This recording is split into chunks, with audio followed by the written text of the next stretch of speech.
தொடர்ச்சியின் பிரச்சனையாகத்தான் நவாஸ்கனி உள்ள போய் அவர் ஒரு செய்கையை செய்யறாரு. அதை விரும்பத்தகாத செயலா மாறி இந்துக்களால் பேசும் பொருளாக மாறிடுச்சு.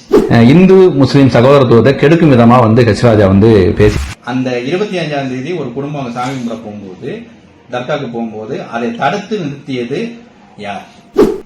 சாமானிய மக்களின் எல்லாரோட கேள்வியும் அதுதான். அனைவருக்கும் வணக்கம். வழக்கறிஞர் சீனி நாடார் பாண்டியனார் மக்கள் இயக்கம். இந்த பதிவு எதுக்குன்னு பாத்தீங்கன்னா, கடந்த 10 நாட்களாக மதுரை திருப்பரங்குன்றம் முருகன் கோயில் மற்றும் அதன் அருகே உள்ள சிக்கந்தர் பள்ளிவாசலை பத்தி ஒரு பெரும் போராட்டம் தமிழ்நாட்டில் போய்கிட்டு இருக்கு. இந்த போராட்டத்தில் நடந்து கொண்டிருப்பது என்ன, இதற்கு காரணம் யார், ஏன் இந்த போராட்டம் திடீர்னு இத்தனை ஆண்டுகள் இல்லாம திடீர்னு ஏன் ஆரம்பிச்சது அப்படிங்கறத தான் இங்க பேச போறோம். தற்போது இந்த பிரச்சனையை பத்தி இஸ்லாமியர்கள் அவங்க தரப்பு வாதத்தை சொல்லிக்கிட்டு இருக்காங்க. இது சிக்கந்தர் என்னும் அவருடைய முன்பொரு காலத்தில் முஸ்லீம்கள் ஆட்சி செய்த போது அவர்களின் கடைசி காலத்தில் இருந்த ஒரு மன்னர், அவர் தான் சிக்கந்தர் மன்னர். அவரோட நினைவாக அவர் இறந்த பிறகு அங்கு எழுப்பப்பட்ட ஒரு தர்கா, அதுதான் இப்போ பல நூற்றாண்டுகளாக அங்க இருந்துகிட்டு இருக்கு. அதுல எங்களோட வழிபாட்டு முறைகளை நாங்கள் தொடர்ந்து செஞ்சுட்டு வந்துகிட்டு இருக்கிறோம். ஆடு கோழி பலியிடுறதெல்லாம் வழக்கம் தான், எப்பவுமே அது நிற்பாட்டினதே கிடையாது என்கிற அடிப்படையில அவங்க வழிபாட்டு முறைகளை சொல்லிட்டு இருக்காங்க. அது அவங்களோட தரப்பு வாதங்களை சொல்றாங்க. இந்த பக்கம் இந்து மக்களின் சார்பாக திருப்பரங்குன்றத்தில் முருகன், இந்துக்களின் முப்பாட்டன் முருக கடவுள் அவர்களின் நினைவாக 6 படை வீடுகளில் ஒன்றான திருப்பரங்குன்றத்தை ஆதி காலத்திலிருந்து வரலாற்று நிகழ்வு அடிப்படையில அந்த வரலாற்று ஆசிரியர்களும் மலையின் சிறப்பு மற்றும் எல்லாமே சொல்லி அவங்க தரப்பு வாதத்தையும் வச்சுக்கிட்டு இருக்கிறாங்க. இப்போ அந்த இரு தரப்பு மக்களும், இஸ்லாமிய இந்து மக்கள் இருவருமே அவங்கவங்க வழிபாட்டை நம்முடைய இந்திய தேசத்தின் அரசியலமைப்பு சட்டத்திற்கு உட்பட்டு மத நல்லிணக்கத்தோடு 2 பேருமே கிட்டத்தட்ட சுதந்திரத்திற்கு முன்னும் சுதந்திரத்துக்கு பின்னும் நிறைய காலங்களில சமமாக எந்த பிரச்சனையும் இல்லாம அவங்கவங்க மதத்தை அவங்கவுங்க பின்பற்றி இருக்கிறாங்க. சில நேரங்களில ஒருத்தரோட நட்பு ரீதியா பழகி இருக்கக்கூடிய இஸ்லாமியர்கள் வீட்டுக்கு இந்துக்கள் போய் சாப்பிடுறதும், இந்துக்கள் வீட்டுக்கு இஸ்லாமியர்கள் வர்றதும் என்று அண்ணன் தம்பியாவே இப்ப வரைக்கும் பழகிட்டே வந்துகிட்டு இருந்திருக்காங்க. எப்ப வரைக்கும் அப்படின்னா, கடந்த டிசம்பர் 25ஆம் தேதி வரைக்கும். சரி, கடந்த 25ஆம் தேதி என்ன நடந்துச்சு அப்படின்னு பார்த்தோம்னா, ராமநாதபுரம் மாவட்டத்தின் எம்பி நவாஸ்கனி அவர்கள் அங்க அவர் கட்சி ஆதரவாளர்கள் மற்றும் இஸ்லாமிய அமைப்புகளை சேர்ந்தவரோட அங்க போறாரு. போயிட்டு மலையில போய் உட்கார்ந்துட்டு ஏதோ ஒரு பிரச்சனை இருக்கிற மாதிரி அந்த பிரச்சனைக்கு முற்றுப்புள்ளி வைக்கிற மாதிரி இவரா உள்ள போறாரு. போனதுக்கு அப்புறம் அங்க போய் இஸ்லாமியர்கள் ஒன்னா உட்காந்து சாப்பிடுற மாதிரி ஒரு புகைப்படம் அதாவது அசைவ உணவு சாப்பிடுற மாதிரி புகைப்படம் சோசியல் மீடியால வெளியில வர்றது. இதை பார்த்ததுக்கு அப்புறம் தான் அண்ணாமலை அவர்களுக்கு ஒரு பதிவு போடுறாங்க.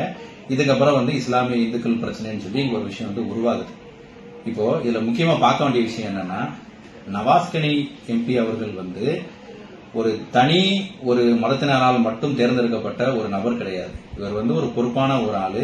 இவர் திடீர்னு ஏன் மதம் சார்ந்த ஒரு விஷயத்துக்கு உள்ள போய் அங்க முக்கியத்துவம் கொடுத்து அதை ஏன் வெளியில தெரியற மாதிரி இப்படிலாம் பண்றாங்க அப்படிங்கிறது நவாஸ்கனியை மக்கள் எல்லாரும் கேட்க வேண்டிய ஒரு கேள்வி. இவர் அங்க போகாம இருந்திருந்தால் ஒரு பெரிய புள்ளிய இந்த இடத்துல போய் நிக்கிறாரு, ஒரு பெரிய ஆள் நிக்கிறனால தான் அது பேசும் பொருளா ஆக்கப்பட்டுச்சுங்கிறது மக்களோட கருத்தா இருக்கு. அவர் போகலன்னா அந்த இடத்துல பிரச்சனையே இருந்திருக்காரு. இது ஒரு பக்கம் இருக்கட்டும். சரி, நவாஸ்கனி அங்க ஏன் போனாரு அப்படிங்கிறது நமக்கு ஒரு விளக்கம் தெரியும். இப்போ இஸ்லாமியர்களோட வழிபாட்டு முறை எப்பவுமே நான் சொன்ன மாதிரி பல நூற்றாண்டுகளாக பலியிடுறது வைக்கிறது எல்லாமே செஞ்சுக்கிட்டு இருக்காங்க. அப்படிங்கறத யார் சொல்றாங்கன்னா, அந்த பகுதியில் வாழக்கூடிய இஸ்லாமிய மக்களும் இந்து மக்களுமே சொல்றாங்க. அங்க வழிபாட்டு முறை இருக்கு, அவங்க பலியிடுவாங்க, அதெல்லாம் இது பண்ணுவாங்க. அங்க நம்ம போவோம், ஒன்னா அண்ணன் தம்பியா பழங்கிருக்கும், அண்ணன் தம்பியா சாப்பிட்டுருக்கோம் சொல்லி சொல்றாங்க. அப்படி இவ்வளவு நாள் தடையில்லாமல் நடைபெற்று வந்த அவங்க வழிபாட்டு முறைகளை கடந்த 25ஆம் தேதி அதை சீர்குலைக்கும் விதமாக அங்கு பணியில் இருந்த ஒரு காவல்துறையினர் ஒருத்தர் குடும்பத்தோட அங்க வழிபாட்டுக்கு வரும்போது நீங்க உள்ள போகக்கூடாதுன்னு சொல்லி தடுத்து நிறுத்துறாங்க. அப்போ அந்த ஆள் என்ன பண்றாருன்னா, பலியிடுவதற்காக கொண்டு வந்த ஆட்டுக்குட்டியோட அந்த தடுத்து நிறுத்துறாங்க. அந்த ஆளை என்ன செய்யணும் தெரியாம மேல உள்ள ஜமாத்துல போய் புகார் கொடுக்குறாங்க. ஜமாத்துக்கும் காவல்துறைக்கு இடையே பிரச்சனை வருது. சரி, இது ஒரு பிரச்சனை. இந்த தொடர்ச்சியின் பிரச்சனையாகத்தான் நவாஸ்கனி உள்ள போய் அவர் ஒரு செய்கையை செய்யறாரு. அதை விரும்பத்தகாத செயலா மாறி இந்துக்களால் பேசும் பொருளாக மாறிடுச்சு. இப்ப நமக்கு தெரிய வேண்டியது, நவாஸ்கனி போனது 100க்கு 100 தப்பு. ஒரு மக்களின் பிரதிநிதியாக இருக்கக்கூடிய தனிப்பட்ட ஒரு மதத்துக்காக அந்த இடத்துல போய் நின்று இருக்கக்கூடாது. அப்படி அவர் போயிருந்தாருன்னா அவர் சார்ந்த கட்சிகளுக்கு சொல்லியிருக்கலாம், தலைமைக்கு சொல்லியிருக்கலாம். அது ஒரு புரோட்டோகால் படி அவரை செஞ்சிருந்திருக்கலாம். இன்னொரு அவரோட தனிப்பட்ட தொகுதியும் கிடையாது. அவரோட தொகுதி ராமநாதபுரம், இங்க போக வேண்டிய அவசியமே கிடையாது, முடிஞ்சு போச்சு. இப்போ அந்த 25ஆம் தேதி ஒரு குடும்பம் சாமி கும்பிட போகும்போது தர்காவுக்கு போகும்போது அதை தடுத்து நிறுத்தியது யார்? சாமானிய மக்களின் எல்லாரோட கேள்வியும் அதுதான். அந்த நபர்களே குடும்பத்தோடு போனவங்களே இவ்வளவு நாள் வழிபாட்டு முறைகளை செய்யக்கூடாது அப்படின்னு சொல்லி ஒரு தடுத்து நிறுத்தி அவங்கள வந்து தர்காக்குள்ள போய் பிரச்சனை பண்ணக்கூடிய அளவுக்கு தூண்டி விட்டது யார்? அப்படி ஒரு சட்டம் ஏன் மாவட்ட ஆட்சியர் கூட தெரியாதா? ஏன் அப்படி திடீரென்று அவங்களுடைய வழிபாட்டு முறைகளை அந்த 25ஆம் தேதி ஒரு குடும்பம் அவங்க சாமி கும்பிட போகும்போது தர்காக்கு போகும்போது அதை தடுத்து நிறுத்தியது யார்? சாமானிய மக்களின் எல்லாரோட கேள்வியும் அதுதான்.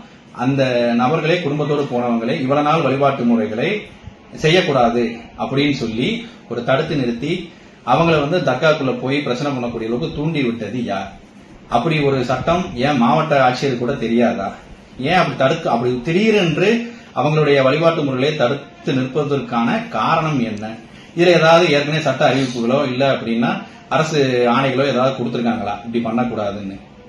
அது வந்து தெளிவா மக்களுக்கு தெரியப்படுத்தும் விதத்துல இந்த பிரச்சனையை வந்து நீ யார் உருவாக்குனா அப்படிங்கறதும் மக்களால் வந்து புரிஞ்சு கொள்ள முடியும். அரசியல் ஆதாயக்காக எந்த தரப்பினர் இதை தூண்டி விட்டாங்கிறதும் மக்களுக்கு திட்டவட்டமா தெரிய வரும். சரி, இப்போ இந்த ரெண்டு தரப்பினருக்கு இடையுமே யாரு மவாஸ்கனி போனது தப்பா, அதுக்கு முன்னால் நடந்த நிகழ்ச்சி தப்பா, தடுத்தது யார்? இந்த 3 விவாத பொருள் நடந்துகிட்டு இருக்கிற நேரத்தில் இதை பிரச்சனையை வந்து RSS அமைப்புகளும் இந்து அமைப்புகளும் உள்ள வந்து என்ன பண்றாங்கன்னா, பீஸ் கமிட்டியோட உத்தரவையும் மீறி சில இடத்துல வந்து ஆர்ப்பாட்டம் பண்றதுக்கும் ஜனநாயக ரீதியா போராட்டம் பண்ணணும்னு சொல்லி உள்ள வராங்க. அது காவல்துறை அனுமதி மறுக்குது. அந்த அனுமதியை வந்து மீறி உயர்நீதிமன்றத்தில் வந்து அவங்க வழக்கு போட்டு போராட்டத்துக்கு அனுமதி கேட்கறாங்க. போராட்டத்துக்கு அனுமதியும் கிடைக்குது. சரி, இது ஜனநாயக ரீதியா போராட வேண்டிய விஷயத்தில் நம்ம இருக்கிறோம், கண்டிப்பா செய்யலாம். எந்த மதத்தையும் புண்படுத்துவதற்காக அவங்க இருக்க வேண்டாம், அவங்க உரிமைக்காக போராடுறாங்க, ரைட்டு.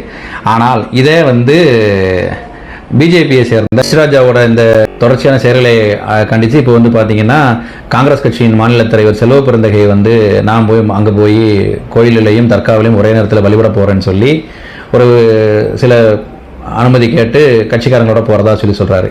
இப்படி ஒவ்வொரு கட்சிக்காரங்களும் தான் சார்ந்த கூட்டணி கட்சி தர்மத்துக்காகவும் தான் சார்ந்த மதத்திற்காகவும் ஒவ்வொருவரும் இப்படி வந்து ஆளுகளை கூட்டு போனீங்கன்னா தூங்கா நகரமாக அழகிய நகரம் மதுரை வந்து கலப்புற பூமியாக மாறிவிடும். இப்போ இதை கண்டிக்கிறதுக்கு உண்டான வேலைகளை மட்டும் ஆளுகின்ற திமுக அரசு செய்யணும்னு இந்த இடத்துல வந்து அனைத்து மக்களின் சார்பாகவும் நாடார் பிரதிகளின் சார்பாக கேட்டுக்கிறோம். அது என்னன்னா, அந்த 25ஆம் தேதி யார் அங்கே பணியில் இருந்த காவல்துறை அதிகாரிகள் யார், அதுக்கு பொறுப்பான ஆள் யார், மாவட்ட ஆட்சியருக்கு என்ன பைலா போட்டிருந்தாங்க, எதனால அன்றைய தினம் அங்கே பலியிடுவதற்காக ஒரு முஸ்லாமிய குடும்பம் போனவங்களை ஏன் தடுத்தாங்க, அது என்ன ரீசனுக்காக மேலே போகக்கூடாதுன்னு சொல்லி சொன்னாங்க அப்படிங்கிறத மட்டும் நீங்கள் முறையான ஒரு விசாரணை செய்து அதில் வேற எதுவும் காழ்ப்புணர்ச்சி இருந்துச்சா, இல்லை வேற ஒரு மதத்தை சேர்ந்த ஏதாவது அதிகாரிகள் இருந்தாங்களா, இல்லை உயர் அதிகாரிகளின் ஆணைக்கிணங்க இவங்க வந்து அந்த இடத்துல வந்து திடீர்னு ஏதாவது ஒரு காரணத்தினால செஞ்சாங்களா அப்படிங்கிறத நீங்கள் இதை மட்டும் தெளிவுபடுத்திட்டீங்கன்னா இந்த பிரச்சனைக்குரிய